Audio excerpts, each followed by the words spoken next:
ओम शांति। सभी अपने मूल स्वरूप में बैठे हैं। मूल अवस्था, मूल स्थिति। सभी बच्चे अपने मूल स्वरूप में बैठे हैं। मूल अवस्था जहाँ परम आनंद है, परम मौज है, परम सुख है। बच्चे, तुम्हारे जीवन में जो कुछ चल रहा है, सुख या दुख, उसका कारण है तुम्हारी स्थिति, तुम्हारी अवस्था। तुम जैसे जिस स्थिति में रहोगे वैसे तुम्हें सुख या दुख मिलेगा। ऐसे तो नहीं हो सकता बच्चे कि सभी से तुम्हें सुख ही मिले, पॉसिबल नहीं है। जितने भी संसार में रिश्ते हैं, जितनी भी व्यवस्थाएं हैं, जितने भी अस्तित्व है, उनके साथ तुम्हारे सुख और दुख दोनों के कर्म बंधन है। कभी कोई तुम्हें आकर दुख देता है, एक ही कारण है, तुम्हें जिस स्वरूप में दुख मिलने वाला है उस स्वरूप में तुम उनके सामने हो। कभी आपको माता पिता से दुख मिलने वाला है तो अब बच्चे रूप में वहाँ हो तो दुख का कार्मिक अकाउंट जागृत होता है और बेवजह माता पिता से आपको दुख मिलता है। उन्हें भी आपको दुख नहीं देना है। कभी पति पत्नी को एक दूसरे से दुख मिलना है तो आप उस स्वरूप में वहाँ हो। पर अगर आप मूल स्वरूप में रहो, आत्मा, आत्मिक स्वरूप में, तो वो जो आने वाला दुख है वो पहाड़ से राई, राई से रुई बन जाएगा, बहुत छोटा सा हो जाएगा, बहुत बड़ी बात छोटी सी हो जाएगी। रुई में भी बाबा कहेगा रुई का एक धागा बन जाएगा, छोटा सा रुई का धागा, वरना इसे लगेगा ही नहीं कि दुख हुआ, दुख आया। समझ है बच्चे? इसलिए मूल स्वरूप में रहना बहुत आवश्यक है।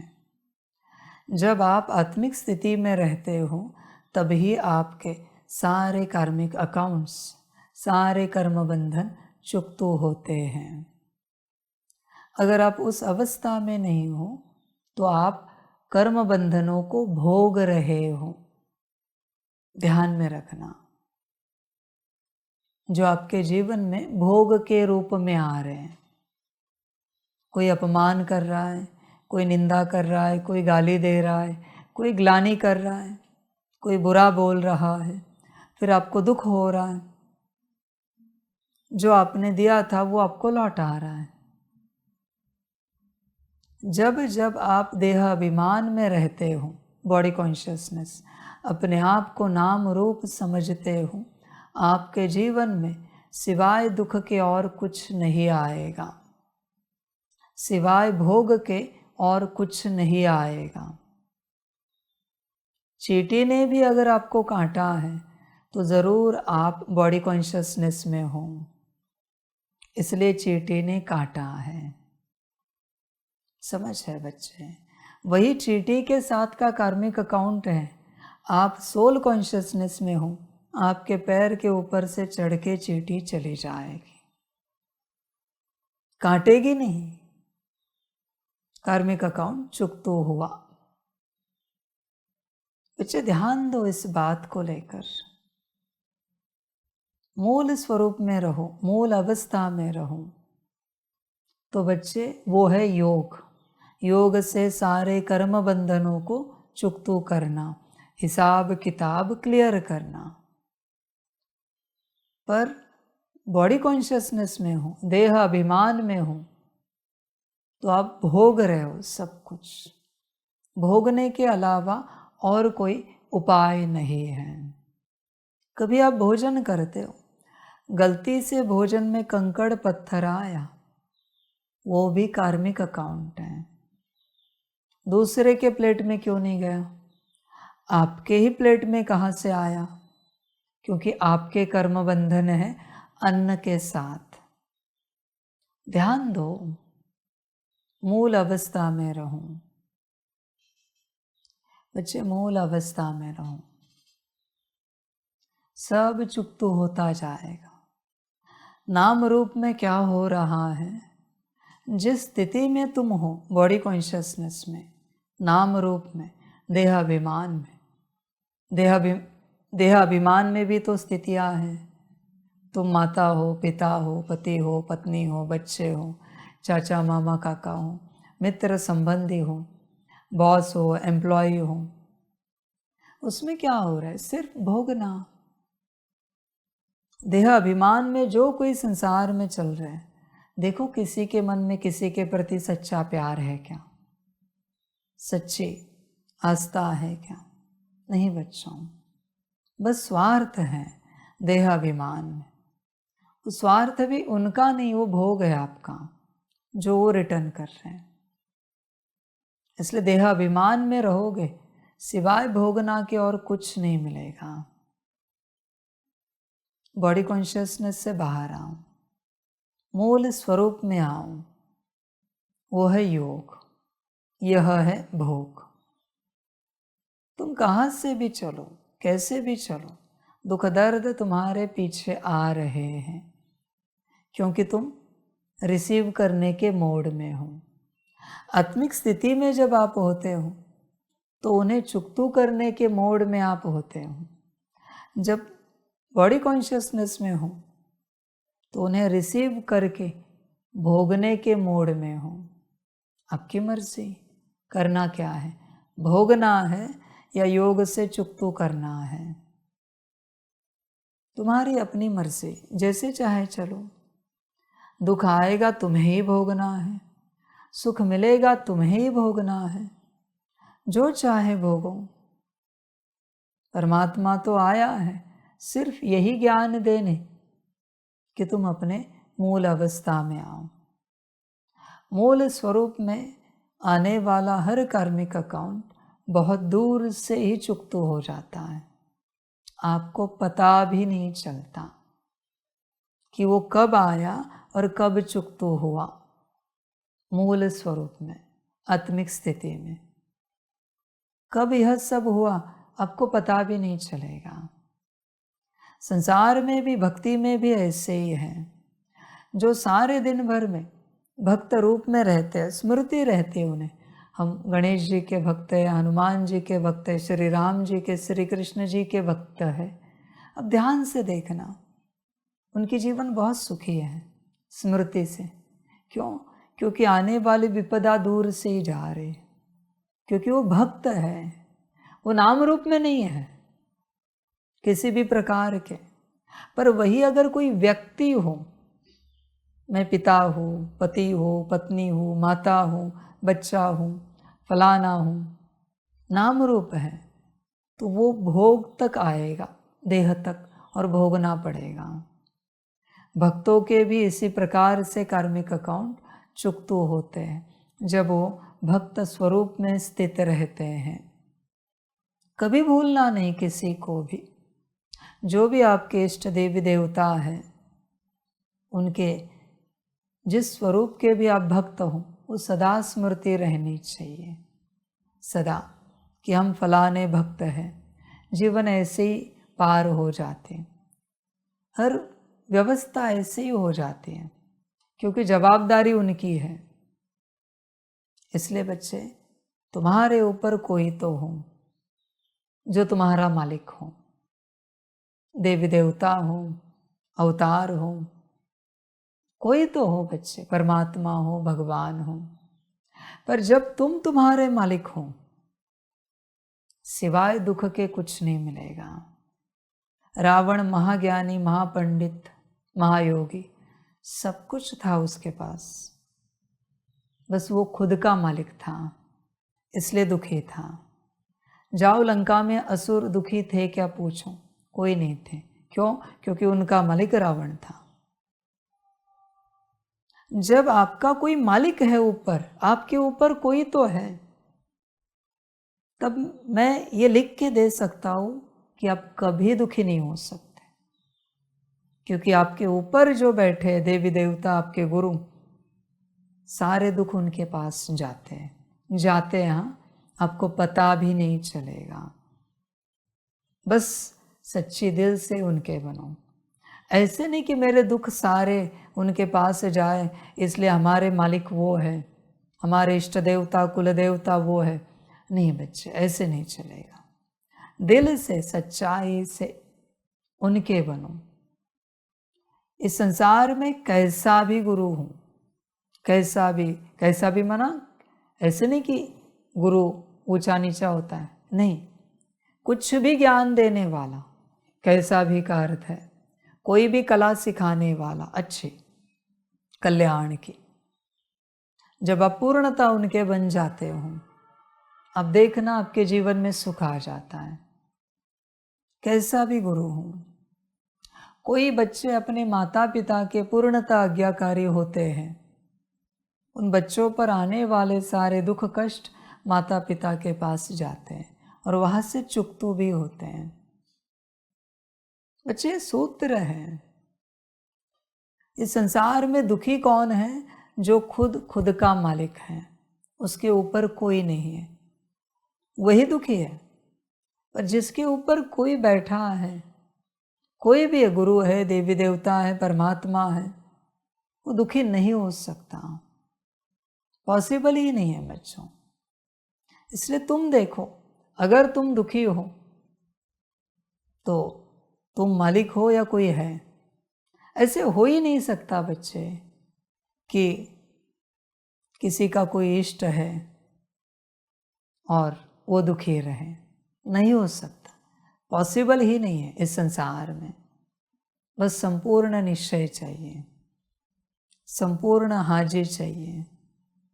आपके जीवन में दुख आ ही नहीं सकता, कभी नहीं आ सकता। समझ की बातें हैं सारी।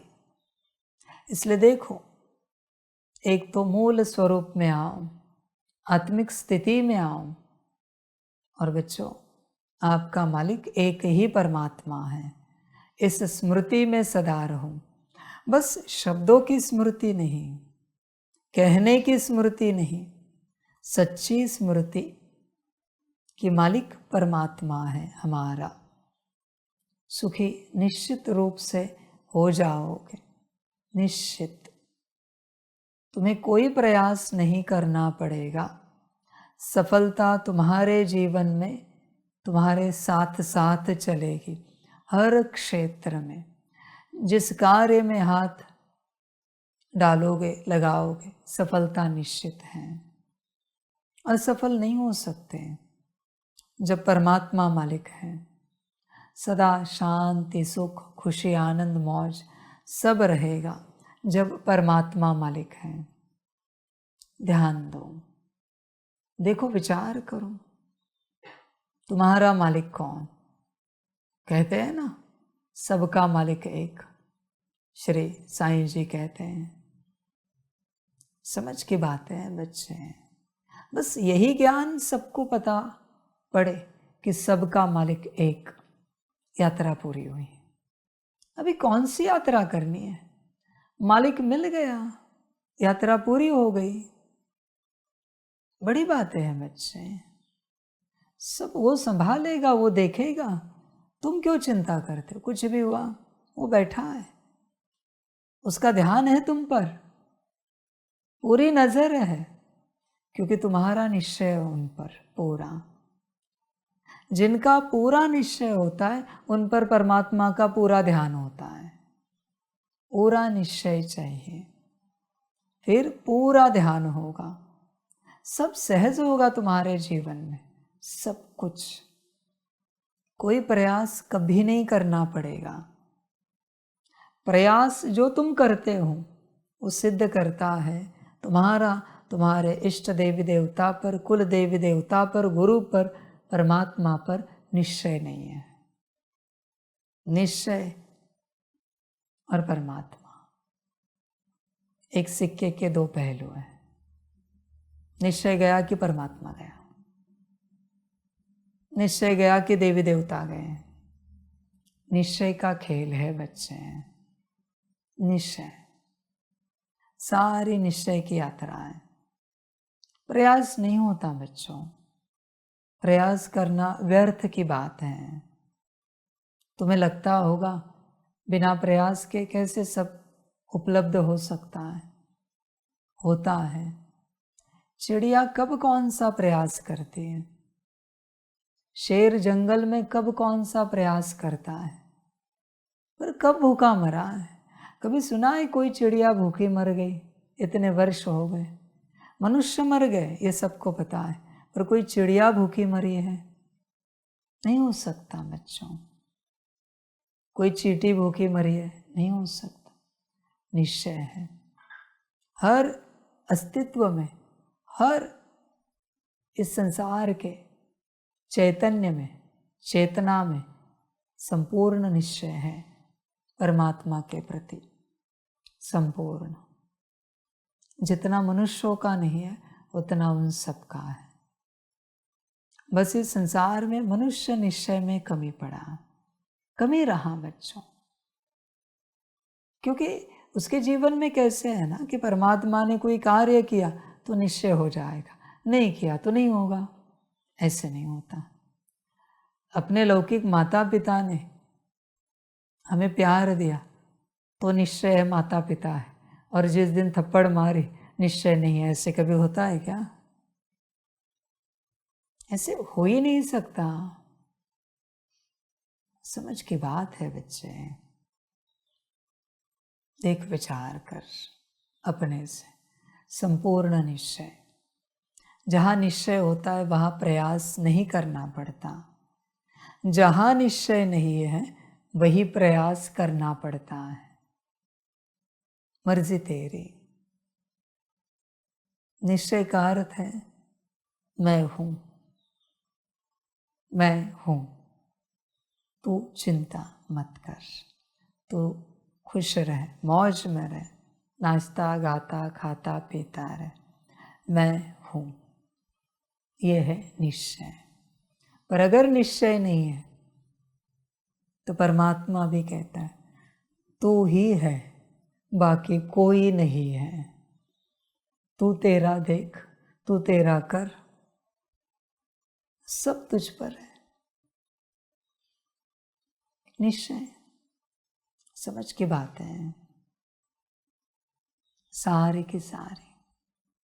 इसलिए निश्चय देखो, संपूर्ण निश्चय चाहिए, संपूर्ण निश्चय।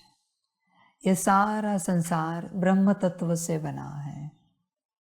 ब्रह्म तत्व को साधारण नहीं समझना।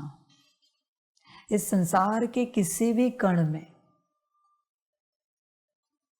किसी ने भी संपूर्ण निश्चय रखा। कोई धूल मिट्टी का भी कण उठाओ, पत्थर उठाओ, पत्ते लो, घास लो, पानी लो, कुछ भी ले लो, और तुम संपूर्ण निश्चय रखो कि मेरा संपूर्ण निश्चय है इस पत्थर पर, यही मेरे भगवान हैं। कल्याण हो गया। किसी पर भी निश्चय रखो। सोचो परमात्मा पर रखा तो, ब्रह्म तत्व पर भी संपूर्ण निश्चय रखने से कल्याण हो जाता है। ब्रह्म तत्व है बच्चे, ब्रह्म तत्व से ही तो सबको सब मिलता है। सब में ब्रह्म तत्व है, ईथर तत्व। निश्चय की बात है, निश्चय का खेल है, सब निश्चय का खेल है। देख तेरा निश्चय कितना है, समझ है।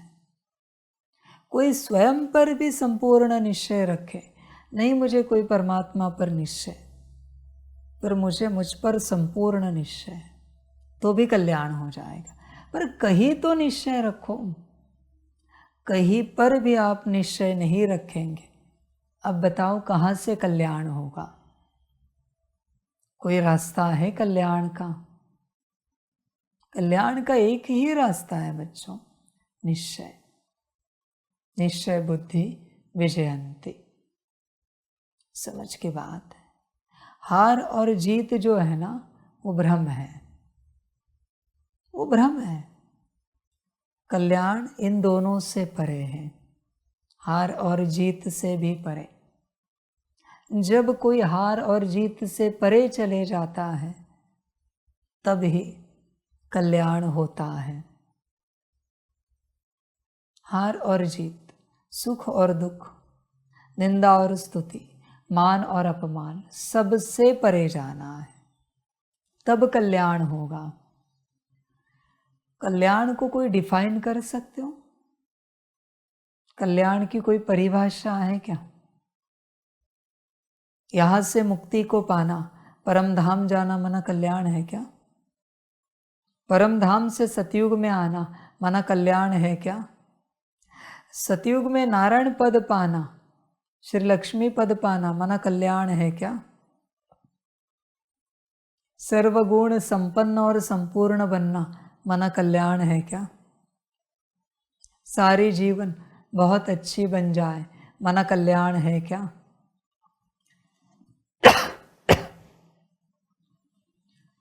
कल्याण की परिभाषा क्या है, बता सकते हो? अगर आपको कल्याण ही पता नहीं और आप कल्याण करना चाहते हो तो बच्चे ये भ्रमित अवस्था हुई। पहले मुझे बताओ कल्याण माना क्या? कोई बता सकते हो आप में से? मूल अवस्था में आना, उसमें क्या कल्याण हो जाएगा?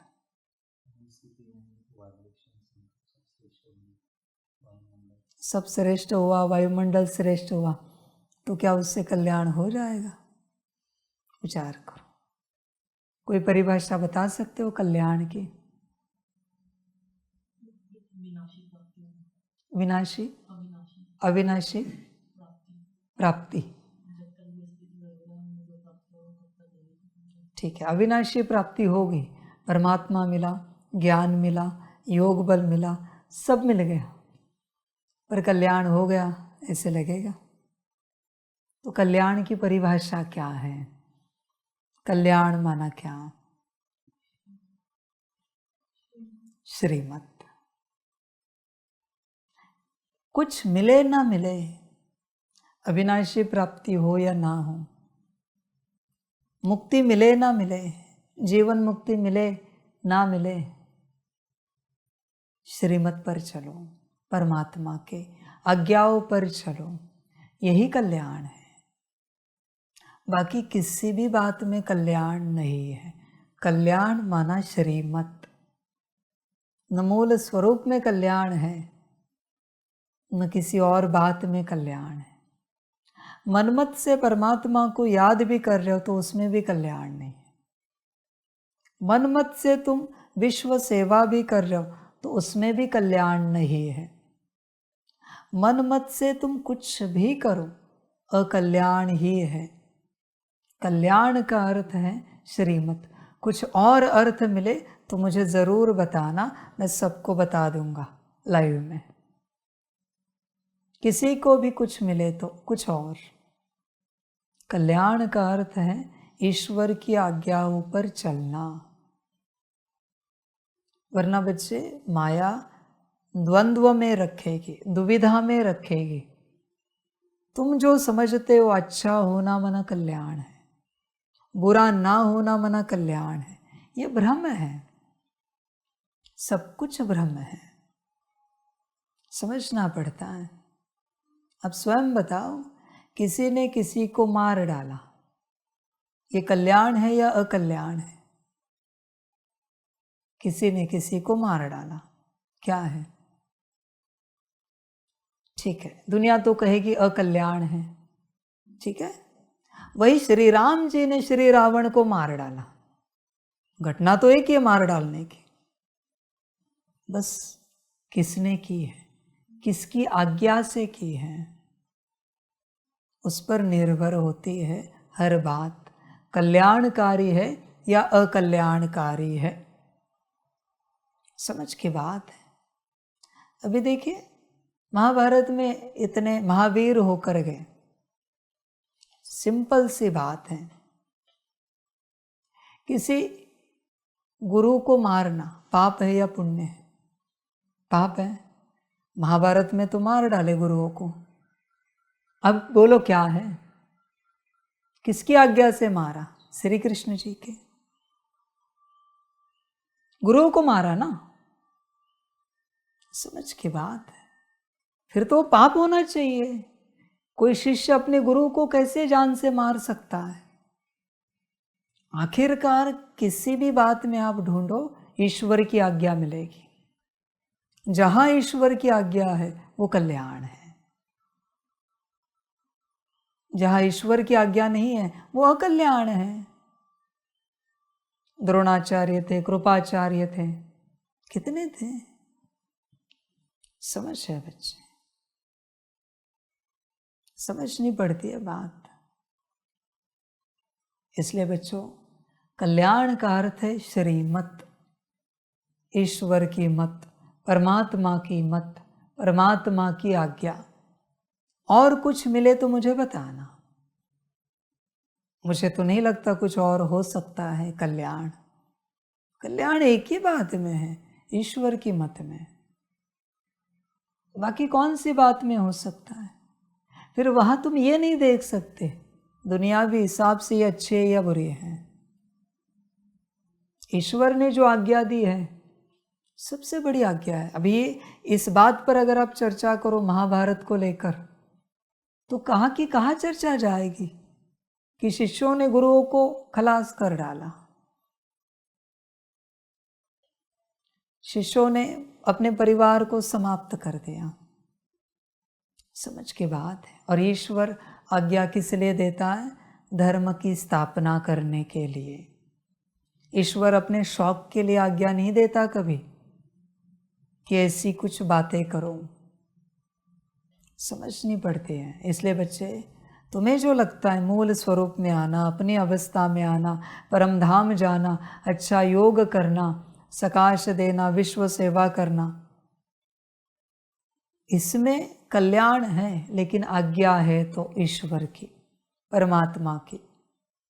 अगर परमात्मा की आज्ञा नहीं है तो परमात्मा की ही यह शिक्षाएं हैं, पर अकल्याणकारी है।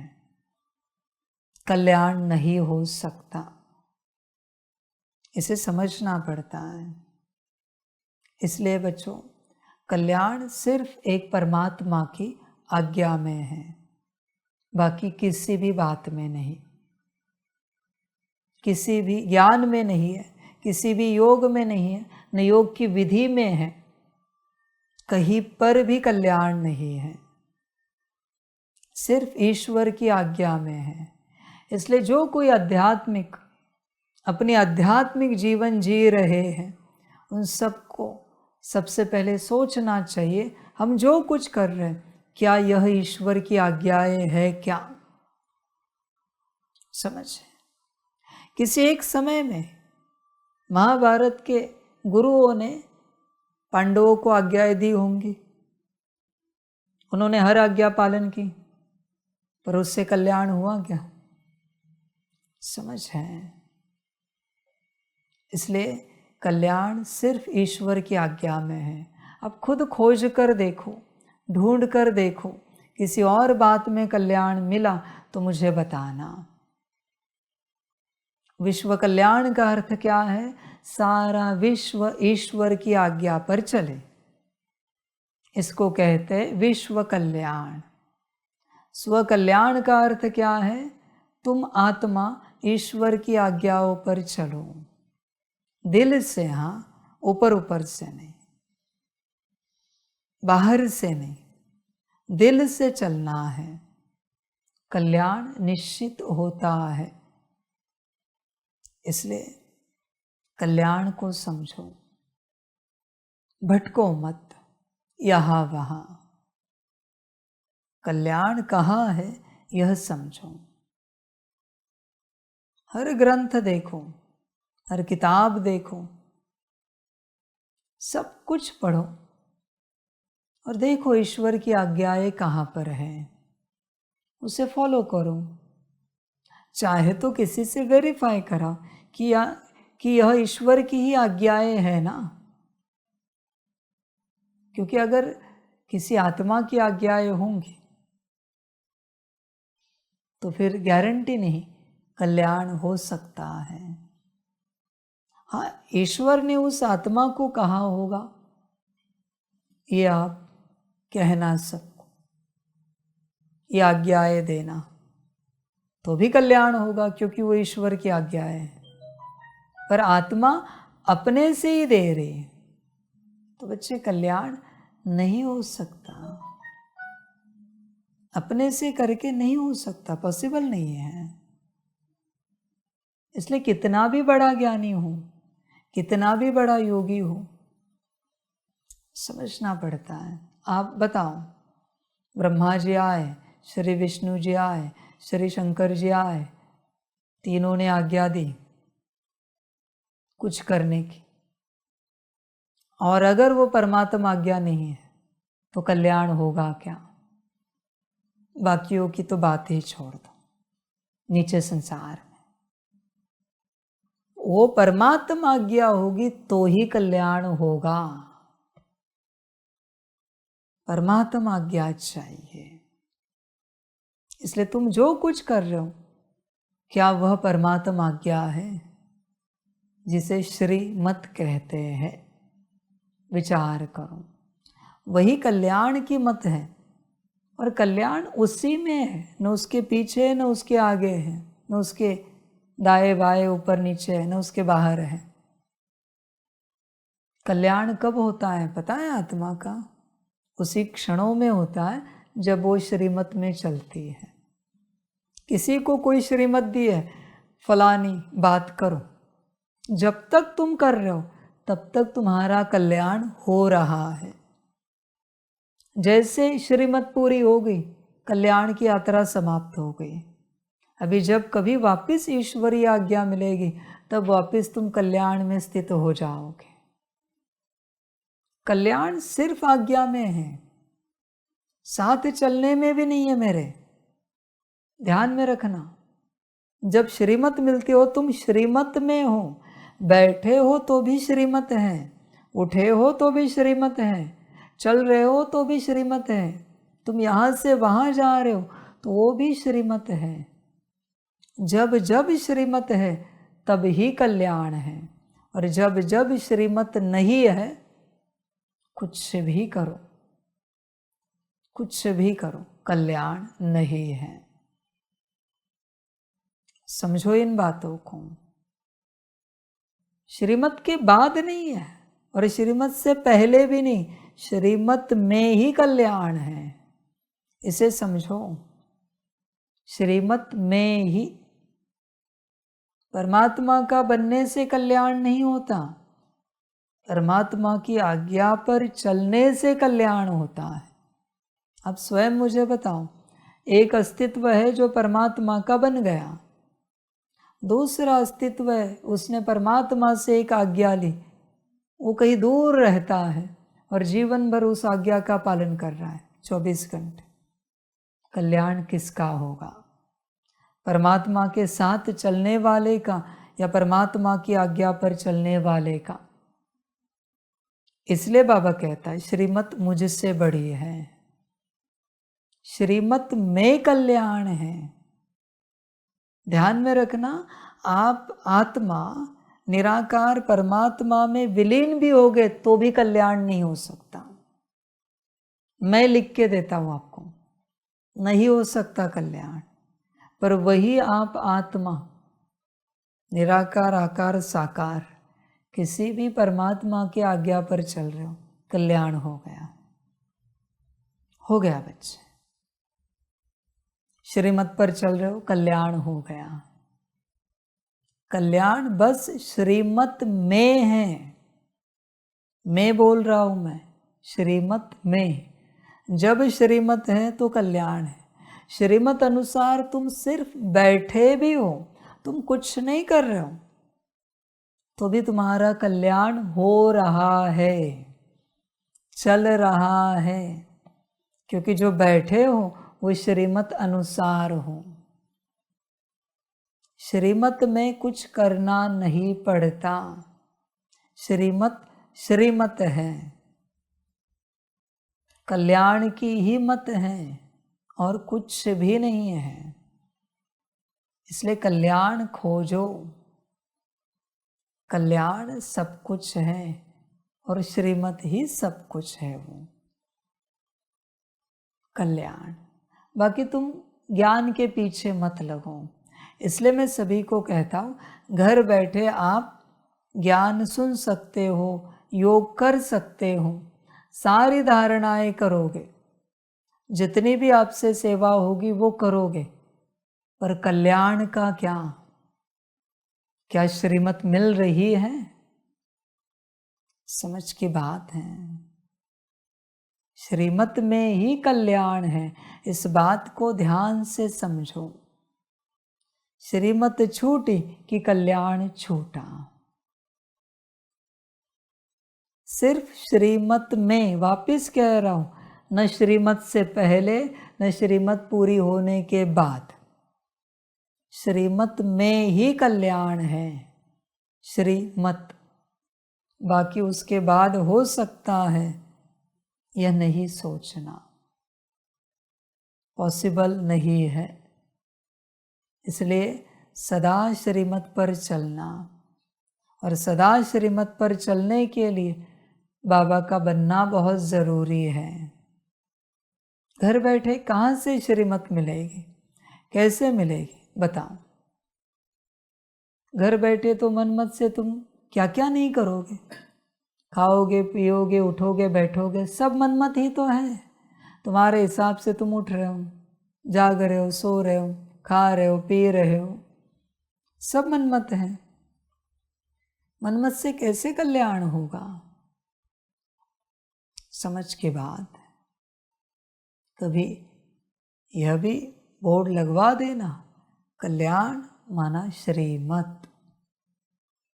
नीचे डिफाइन करना जो बाबा ने कहा है, श्रीमत में जब जब आप हो तब तब आपका कल्याण हो रहा है, वो कल्याण है। समझ की बात है, इसे समझो ध्यान से। वो जो मैं एक शिष्य की कहानी बताता हूँ, 12 साल वो शिष्य गुरु के पास था, हर 3 साल में एक बार गुरु ने मिलता था, बात करता था। तो बताओ, गुरु के मिलने से हुआ कल्याण उस शिष्य का? पहले 3 साल के बाद मिले भी नहीं, बस देखा, बड़े खुश हो गए। 3 साल के बाद मेरे गुरु ने मुझे देखा। वापस 3 साल की यात्रा हुई, फिर गुरु ने देखा, थोड़ी बात की। वापस 9 साल की यात्रा हुई, गुरु ने पूछताछ की, और लास्ट 12 साल। अब बात की, माथे पे हाथ रखा, जाओ, तपस्या पूरी हो गई। उसने क्या किया यज्ञ में? बर्तन धोए, लकड़ियाँ लाई, गोबर लाया, झाड़ू पोछा किया। ज्ञान तो उसे कुछ दिया नहीं ना गुरु ने। देखो वो कहानी, देखो हिस्ट्री देखो, ज्ञान कुछ भी नहीं दिया, पर जो पालन करना था दिल से किया। उन्हें पता था मैं श्रीमत में हूँ, गुरु आज्ञा में हूँ, ये जो कुछ मैं कर रहा हूँ ये गुरु आज्ञा में है। बस कल्याण हो गया 12 साल में। 12 साल बस वो एक ड्यूरेशन, एक समय है जिसमें वो अपने अंदर वो शक्ति भर रहा है उतनी, और विश्व कल्याणकारी बन रहा है। इसलिए देखो, विचार करो, कल्याण की बात है।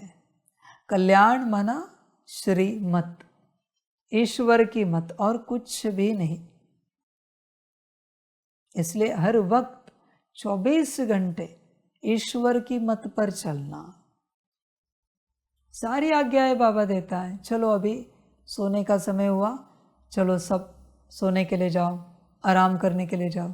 मिले ना श्रीमत?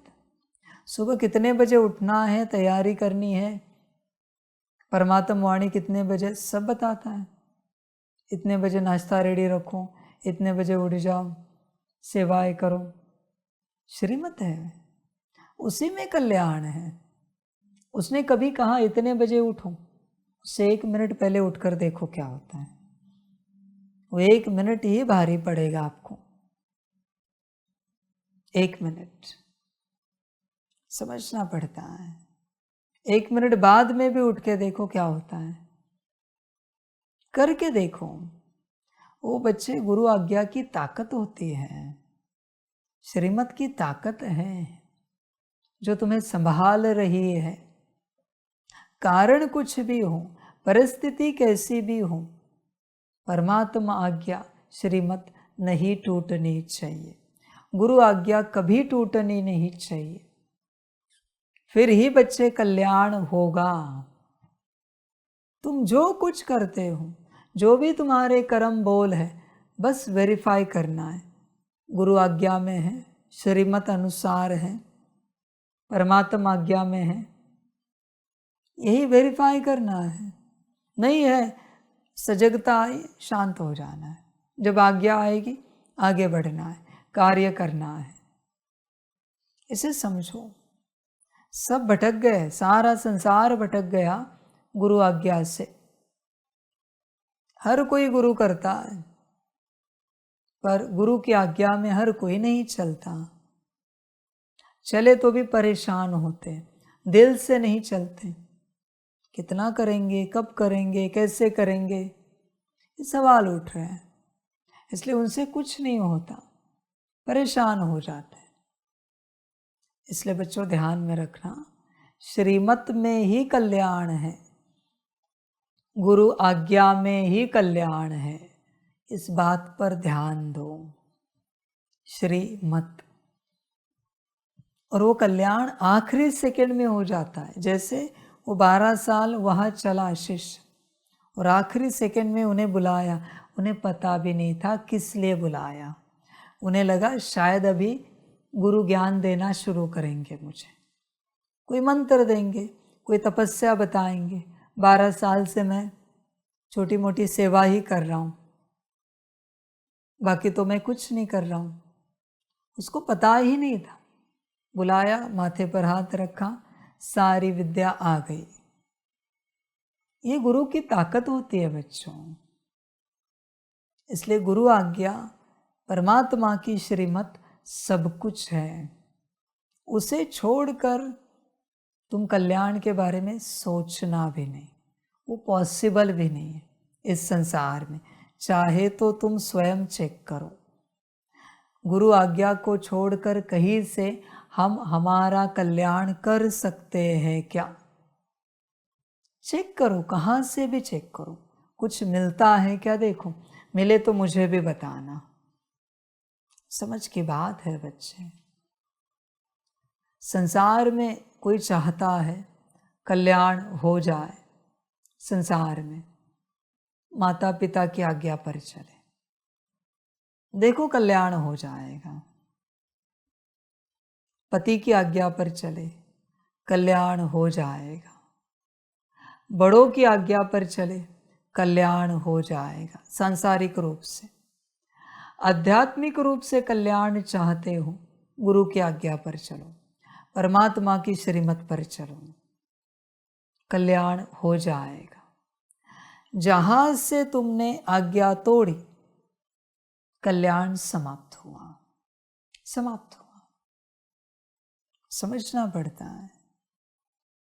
बहुत ज़्यादा मार्क्स निकाल कर कोई सक्सेस नहीं पाता बच्चों, सफल नहीं होता। जितनी भी कक्षाओं से वो आया है, क्या उसके पीछे उसके गुरु के आशीर्वाद हैं, टीचर्स के? सोचो, 10वीं तक 10 कक्षा, हर कक्षा में 6 गुरु। 5वीं तक नहीं होंगे, 7वीं तक नहीं होंगे, बाकी तो है ग्रेजुएशन तक। कितने गुरु मिलते हैं तुम्हें, कितने टीचर्स मिलते हैं? सबकी दुआएं जिसके पीछे है ना, वही एजुकेशन में सफल होता है,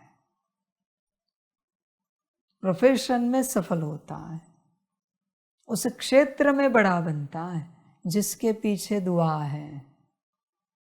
पर तुम्हारी कोई एक ऐसी कक्षा है, उस कक्षा का कोई एक शिक्षक है, टीचर है, जिसकी दुआ तुम्हारे साथ नहीं, पूर्ण सफलता नहीं मिल सकती, पॉसिबल नहीं है। बस आज्ञाओं पर चलो, सफलता है निश्चित रूप से, हर प्रकार से है।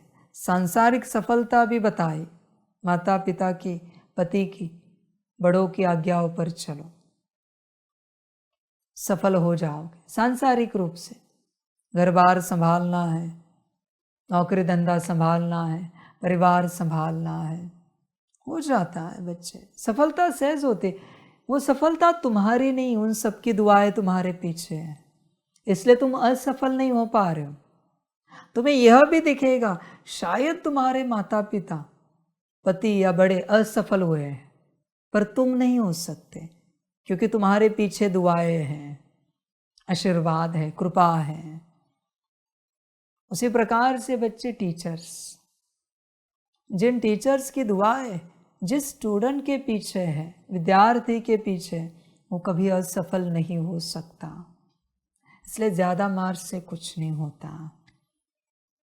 मार्क्स दुआएं नहीं देंगे बच्चे, तुम्हारी किताबें दुआ नहीं दे सकती, वो तुम्हें ज्ञान देंगी। समझो इन बातों को।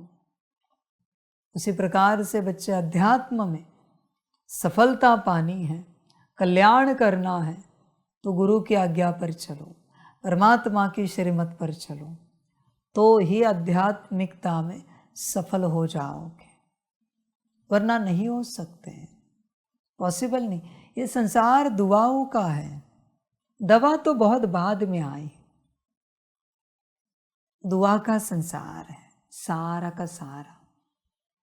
किसी को दुआ नहीं मिलती, दवा काम नहीं करती, दारू के पीछे लग जाता है, नशे में रहते, वहां से उन्हें शांति मिलती रहती, क्योंकि सब धुंधला हो जाता है। दुआ, दवा, दारू, तीन चीजें संसार में। बच्चे, दुआ का संसार है, सबकी दुआ होनी चाहिए आपके साथ, तो सफलता निश्चित रूप से मिलेगी, निश्चित। कभी किसी के श्राप नहीं लेना, समझ की बात है बच्चे। आपको क्या लगता है ये बाहरी दुआ आती है? पेट को भूख लगी है, भोजन दो, पेट दुआ देता है। शरीर को नींद आ रही, आराम दो, शरीर दुआ देता है। हाथ पैर थक गए, कोई दवा पानी करो, विश्राम दो, वह हाथ पैर दुआ देते हैं। बच्चे सब देते हैं। जहां जहां तुम रिस्पेक्ट करते हो, वहां से दुआ मिलती है। समझो इन बातों को।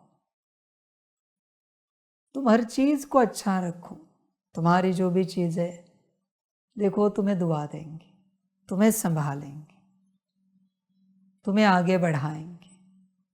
इसलिए संसार में जितनी वस्तुएं हैं, उन सब में दुआ है। बस सबका ध्यान रखो, सबसे दुआ मिलेगी। इस कमरे को अगर आप साफ सुथरा रखते हो, अच्छा रखते हो, व्यवस्थित रखते हो, कभी भी इस कमरे में आकर बैठो, वो आपको शांति देगा, सुख देगा, खुशी देगा।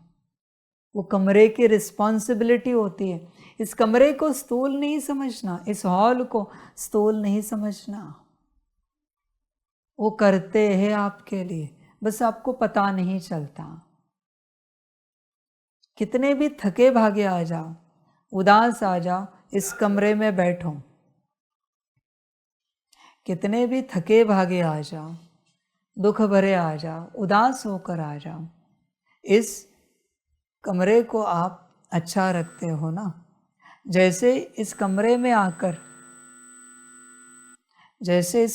आकर बैठोगे, इस कमरे की जवाबदारी है, वो तुरंत आपको सुख, शांति, खुशी देना शुरू करेगा। इसलिए यह स्थूल चीजें स्थूल नहीं है, ध्यान में रखना। इसलिए जितना आप इनका सम्मान करते हो उतना ये आपको भरपूरता देंगे। ध्यान में रखना इस बात को। इसलिए आपके हाथ में है कहाँ से क्या पाना है।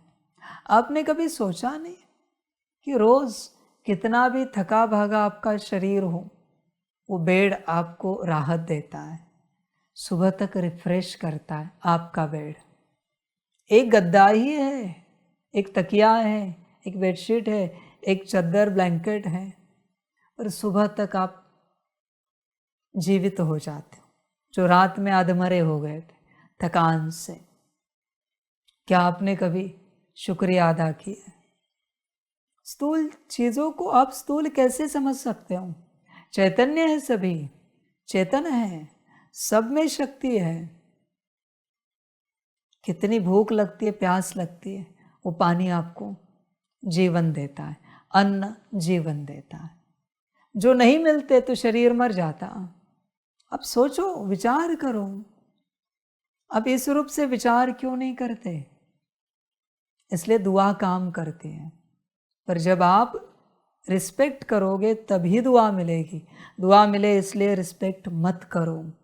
रिस्पेक्ट करना हर अस्तित्व का कर्तव्य है, हर अस्तित्व का। कैसे भी नहीं चलते। इसलिए देखो आपके पास दुआ है क्या, कितनी दुआ जमा है। देखो आप जो हो, आपके जीवन में जितने भी है अस्तित्व, जितने भी लोग हैं, उसमें से कितनों को लगता है आपका कल्याण हो जाए? अगर सबको लगता है आपका कल्याण हो जाए, हो गया। इसलिए दुआ बड़ी चीज़ है, बड़ी चीज़ है बच्चे।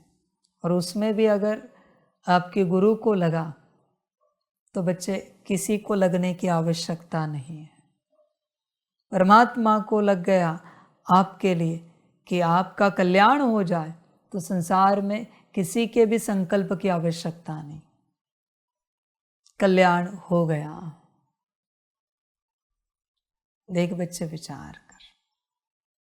इसलिए स्थूल रूप से यहाँ कुछ नहीं चलता, सब सूक्ष्म है। दुआएं लो, भरपूर हो जाओ। भाग्य दुआओं से बनता है, ध्यान में रखना। भाग्य कर्मों से नहीं बनता, कर्मों से दुआएं मिलती है, विकर्मों से बद्दुआएं मिलती है। और ऐसे भाग्य मिलता या घटता है, आपके ऊपर है। इसलिए एक तो बात याद रखो, श्रीमत, श्रीमत ही कल्याण है और दुआएं। यहाँ भी ईश्वरीय परिवार में जितने भी बच्चे चलते हो, देखो कभी चेक करना, मैं आपकी बात करता हूँ, सबकी बात है, चलो आपकी बात है। कितनों को लगता है कि आप आत्मिक स्थिति में आ जाओ, मूल स्वरूप में आ जाओ? यह दुआ अगर आपके पीछे है दिल की, आप बिना मेहनत के आ जाओगे, बिना मेहनत के। हर किसी की बात है। इसलिए ईश्वरीय परिवार ही आपको कल्याण के मंजिल तक पहुंचाएगा। आप अपने से नहीं पहुंच सकते, ध्यान में रखना। सब एक दूसरे से जुड़े हुए हैं, सारी समझ की बातें, दिल की बात है। पुरुषार्थ से यहाँ कुछ नहीं होता। पुरुषार्थ सिर्फ हमें टिका कर रखता है कि हम इस राह पर चल रहे हैं, बाकी पुरुषार्थ कोई परिवर्तन नहीं करता। एक श्रीमत, दूसरी दुआएं, शुभ संकल्प, दिल के संकल्प आपके साथ, आपके पास होने चाहिए आपके लिए। तब बच्चे कल्याण निश्चित है। निश्चित माना निश्चित, उसे कोई नहीं टाल सकता, पॉसिबल ही नहीं। अगर यहाँ 12 बच्चे हैं और 11 बच्चों को लगे कि इस एक का कल्याण हो जाए, दिल से लगे, हो गया, बिना पुरुषार्थ के। यह ईश्वरीय परिवार की ताकत है। ऐसे एक एक करते सबका कर देंगे कल्याण, पर दिल की बात ऐसे नहीं, नहीं वो तो हमें अच्छे नहीं लगते, उनका जो भी हो ड्रामा जाने, बाबा जाने, ऐसे नहीं चलेगा। ऐसा एक भी है ना तो भी नहीं हो सकता। यहाँ जितने भी हो उन सबकी दुआ आपके साथ है, आप मूल स्वरूप में आ जाओगे, पर सबकी दिल की दुआ होनी चाहिए। ये है ताकत। वो आंकड़ा कितने का है उससे कोई लेना देना नहीं होता बच्चों। वो 2 भी हो, 3 भी हो, 5 भी हो, 10 भी हो, 20 हो, 20,000 भी हो, पर उसमें से कोई रहना नहीं चाहिए जिसको ये लगे ये आत्मिक स्थिति में आए या ना आए, मूल स्वरूप में आए ना आए, हमें क्या लेना देना। नहीं, सबकी दुआ, सबकी दुआ, वह सफलता निश्चित है, ध्यान में रखना। इसलिए एक बात सीखो, एक श्रीमत में कल्याण है और कल्याण होगा ईश्वरीय परिवार के द्वारा आपका। आपका कल्याण आप नहीं कर सकते, पॉसिबल नहीं है, यह नहीं हो सकता। इस संसार में ऐसा कोई अस्तित्व नहीं है जो खुद खुद का कल्याण कर सके, बना ही नहीं है ऐसा अस्तित्व। ध्यान दो। बताओ मुझे, पेड़ का कल्याण कौन करता है? मिट्टी और पानी, हवा। पेड़ कितना भी अमृत का भी क्यों ना हो, अमृत बोल रहा हूँ, अमृत नहीं, अमृत का पेड़ भी क्यों ना हो, अपना कल्याण कर सकता है बिना मिट्टी के, बिना पानी के, बिना हवा के? नहीं हो सकता। तुम कोई भी चीज ढूंढो, तुम्हें मिलेगा हर किसी का कल्याण किसी के द्वारा हो रहा है।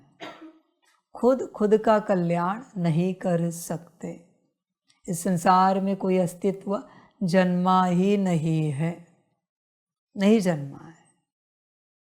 इसलिए श्रीमत पर चलो और सबका कल्याण करो, सबका कल्याण करो।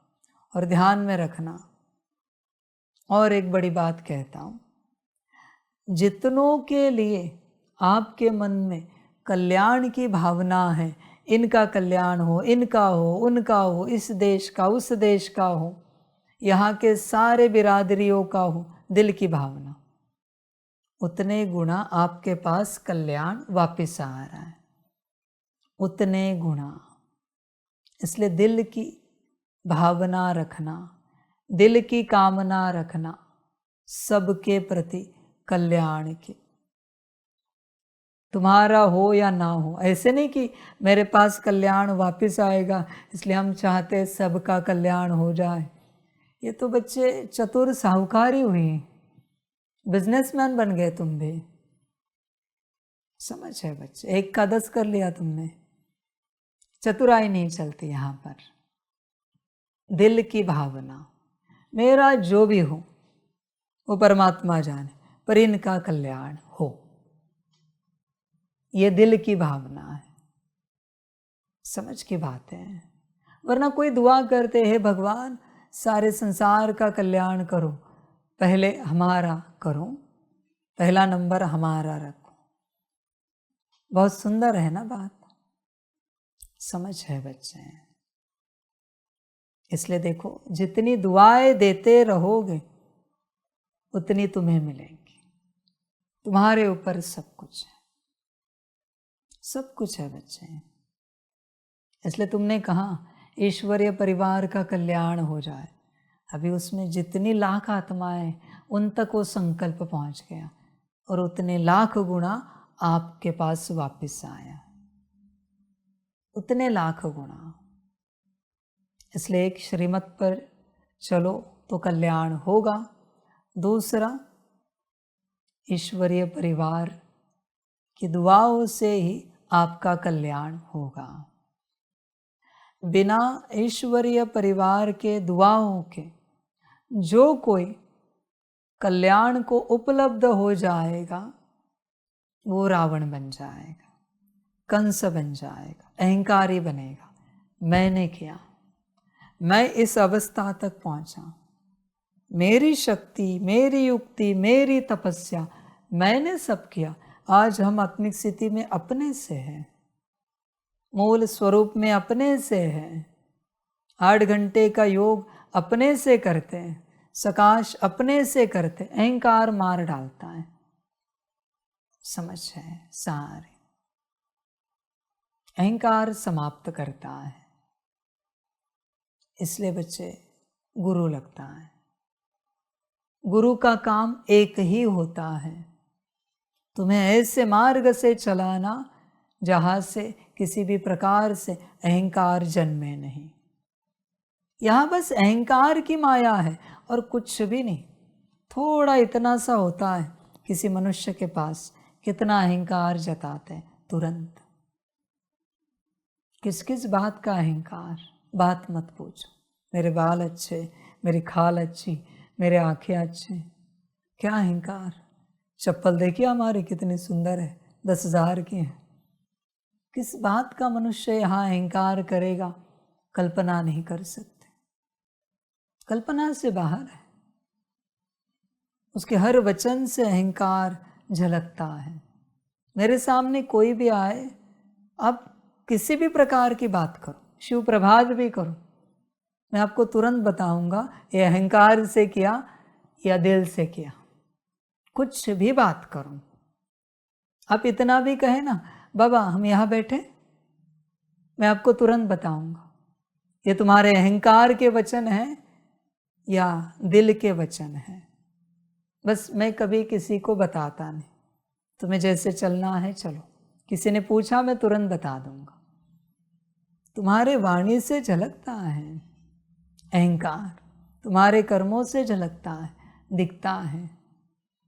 समझ की बात है सारी। जैसे वो आजकल आईफोन लेते हैं ना लोग, तो कैमरा ऊपर रखते हैं, 3 कैमरे दिखने चाहिए। मेरे पास आईफोन है,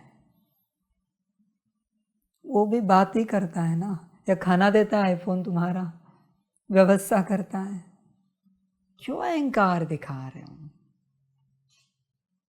अच्छे ब्रांडेड शूज पहनेंगे तो चाल अलग होगी, लोग देखने चाहिए कि हमने शूज पहने। अच्छे कपड़े पहनेंगे तो चाल ढाल अलग होगी। समझ की बात है। गुरु का एक ही काम होता है, शिष्य को निरअहंकारी रास्ते से पार लेके जाना। बस एक अहंकार की माया है और कुछ भी नहीं यहाँ पर। इसलिए ध्यान दो, अपने से नहीं बन सकते, ईश्वरीय परिवार से ही आपका कल्याण होगा। मैंने लास्ट टाइम भी कहा था, अभी भी कह रहा हूँ, आप जो बनोगे, आपके अंदर जो जो गुण धारण होगा, जितना भी ज्ञान आएगा, उस पर किसी न किसी का नाम होना चाहिए। या तो फिर परमात्मा का, बाबा का नाम होना चाहिए। ये जो कुछ है बाबा के कारण, तो ही वो टिकेगा। मैंपन से बनोगे समाप्त हो जाएगा। ध्यान दो, श्रीमत में कल्याण है, ईश्वरीय परिवार ही कल्याण करेगा, अपने से कल्याण नहीं होगा। ध्यान में रखना। सभी का कल्याण हो। सभी बच्चों को बाप के पदम गुणा याद प्यार, शिव प्रभात और इस स्वरूप में रहने वाले, कौन सा स्वरूप? कल्याणकारी स्वरूप। कल्याणकारी स्वरूप ही श्रीमत पर चलेगा, कल्याणकारी स्वरूप ही विश्व कल्याण करेगा। ध्यान में रखना। कल्याणकारी स्वरूप में रहने वाले सभी बच्चों को बाप की नमस्ते। खुश रहो, मौज में रहो, आनंद में रहो, स्वयं का और सबका कल्याण करो। हम रूहानी बच्चों की रूहानी माता पिता बाप दादा को पदम गुणा पदम की भी पदम पदम पदम गुणा याद प्यार शिव प्रभात और नमस्ते नमस्ते नमस्ते। अच्छा, ओम शांति। ओम शांति। वाह बाबा वाह, वाह रामा वाह, वाह रे मैं आत्मा वाह, वाह रे मेरा भाग्य वाह, वाह रे मेरा ईश्वरीय परिवार वाह, वाह रे मैं स्वराज्य अधिकारी आत्मा वाह। अच्छा, ओम शांति। मेरा बाबा मीठा बाबा प्यारा बाबा पदम गुणा पदम गुणा पदम गुणा। शुक्रिया बाबा शुक्रिया बाबा शुक्रिया बाबा। अच्छा, ओम शांति। ओम शांति।